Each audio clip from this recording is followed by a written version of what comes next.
Coming from TechCrunch, Apple is reportedly cutting hundreds of jobs from Siri and Vision Pro teams. So I think this is a good story for two reasons. One, we get to talk about layoffs, and everybody knows how Eli, the computer guy, loves him some layoff stories. The other thing that I think is important with this particular article too is to talk about what happened to the last revolutionary technology that was going to take over the world, right? So when I talk about artificial intelligence nowadays, one of the reasons I am pretty skeptical about the transformational capacity of this technology is because I've heard it before. I've heard it with blockchain. I've heard it with virtual reality. I've heard it with so many other things. Do you remember telepresence robots? I remember telepresence robots. Basically, they were like TVs or computer screens on sticks and wheels. And the idea was you would sit, on one place in the planet and remotely control this little TV on a stick on another place in the planet. And that is how we were going to be interacting with people all around the world. Yeah. How did telepresence robots work out? Have any of you actually seen them in the real world? Yeah, they were kind of crappy products. I remember CES. I remember CES when they had a couple, and then I remember the year that CES had like 20 different vendors of them. There were $1,000 versions and $20,000 versions. There were all kinds of telepresence robots. And they all disappeared because, they didn't really work as well as people thought they were going to. Right? You think about this with virtual reality. Remember when Mark Zuckerberg was like, yeah, you can suction cup these monitors to your face and it will be just like you're courtside at an NBA game. And nothing says you don't know what the fuck grass actually is. Like saying suction cupping monitors to your face is gonna feel just like being on the court side of an NBA game. But that's what we were told, right? We were all going to be living in this VR, utopia or whatever else. And now it's 2026 and people just really don't care about VR. And I think that's one of the things, just to be thinking about all of these new technologies that come down the pike. Right? I've talked about this before with blockchain. Blockchain is a fine database type. But the idea that blockchain was going to take over everything. I mean, that's dumb. I mean, the only person that says anything that fucking stupid is somebody who doesn't even know what a relational database is. And that's the thing, right? You have people that don't know what grass is. You have people that don't know what relational databases are. You have people that, don't actually do work. And they're all telling us about how this technology is going to revolutionize everything. And then it just doesn't work out because anybody who knows how to work or grass or anything like that, just realizes, oh yeah, that's just not how any of this goes. So that's what's kind of curious here. So you think about Apple, and again, you think about a company that should be able to succeed in a product category. That's one of the things I talk about a lot in the technology world, where there are companies that they just you would assume they would succeed in a product category. Like you think about this, like with Google, right? Google decided to compete with Meta or Facebook at the time with Google Plus, right? So Google already has Yahoo, or not Google, Yahoo. Google already has YouTube. Google already has Gmail. Google already has all of these products. People already have accounts on Google. People are already communicating with Google.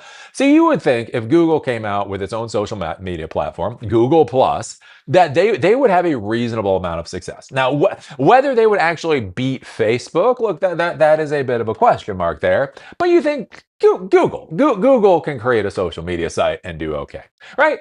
And it failed. Miserably, so miserably. You think about this with Intel, right? So Intel created these things called the Atom processors.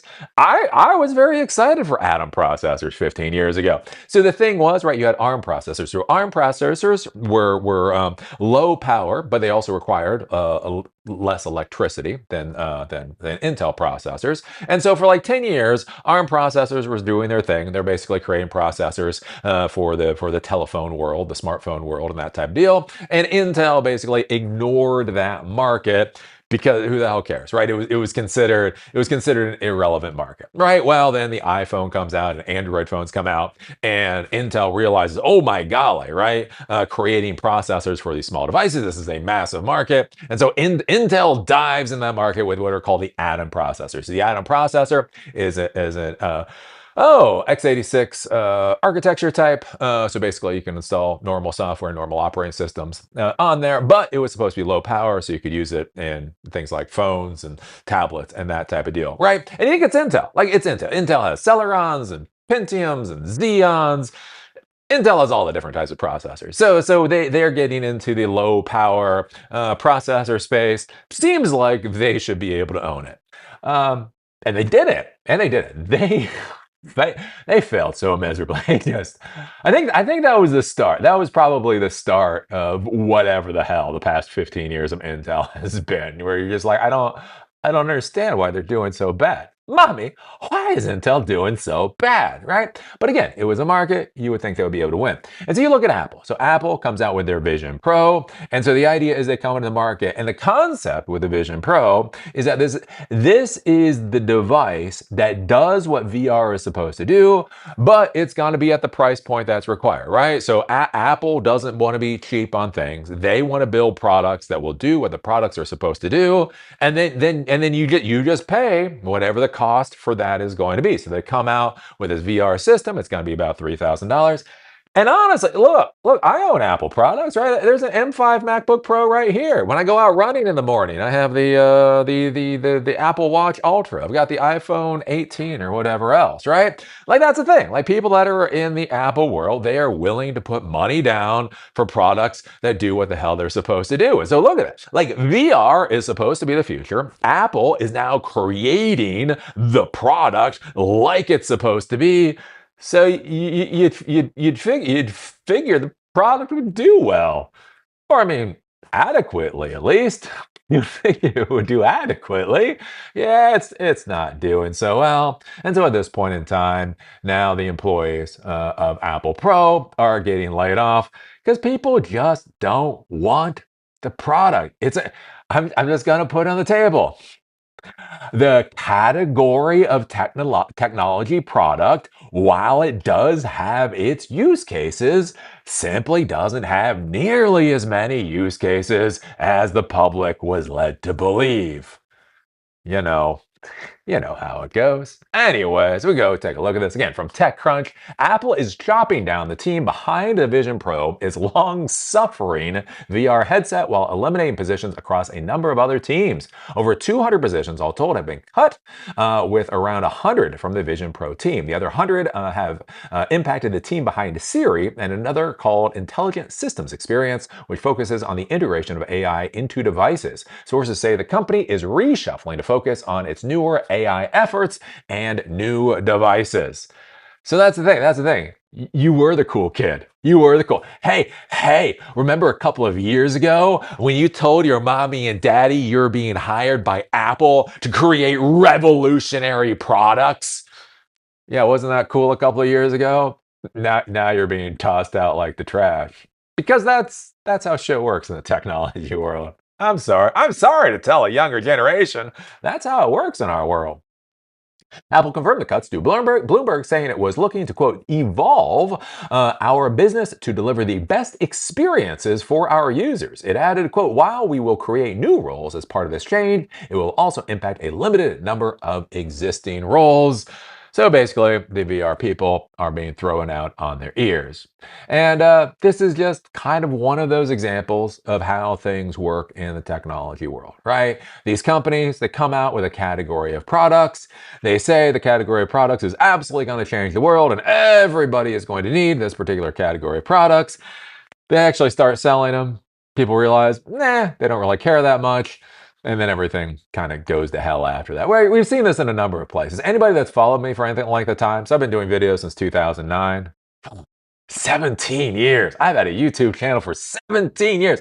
My YouTube channel might be older than some of the people watching this. Anyways, you'll remember when the Fire Phone came out. Remember the Fire Phone?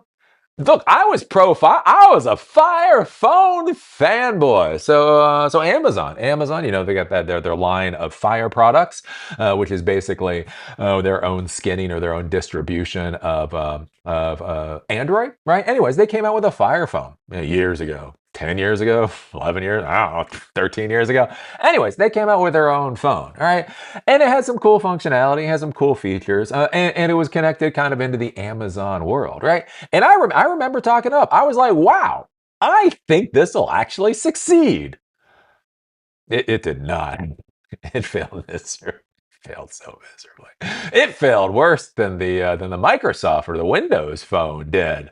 And that's kind of the curious thing to see as technology comes, and so many times people just forget the technology that goes away. Right? They forget about the technologies that died. They forget about the companies that died. They forget about the entire paradigms of technological development or deployment that have just died horrible deaths. And the weird thing is right then they're looking at this new technology, and for some reason, like they just don't remember the past. It's like I don't know. It's like some kind of weird, like an amnesia thing, right? There's that one movie where the woman wakes up and every morning she forgot what happened the day before. I feel like that's what users are like. I feel like that's what normies are like, where they just forget like what happened last year and the year before that and the year before that. And so there's this new technology that comes down the pike, and they're told how amazing it's going to be and how revolutionary it's going to be and how it's going to change everything. They're like, oh, yeah.